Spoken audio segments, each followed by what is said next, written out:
Hi, so I use the Lego Foundation 6-brick concept, which originated with the Duplo, so for early years and smaller children.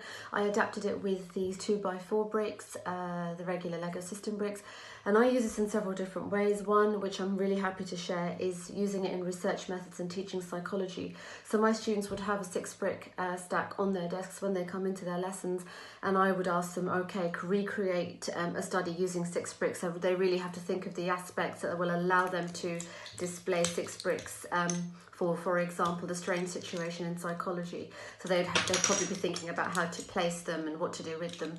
Another example would be, okay, create a concept in research methodology around double-blind participation or double-blind methodology, and they would use 6 bricks only.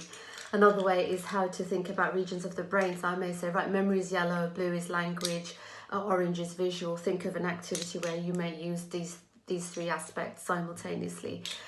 And it's a really big success in my lessons, and I do urge educators everywhere to try their hands at using Lego in teaching and learning.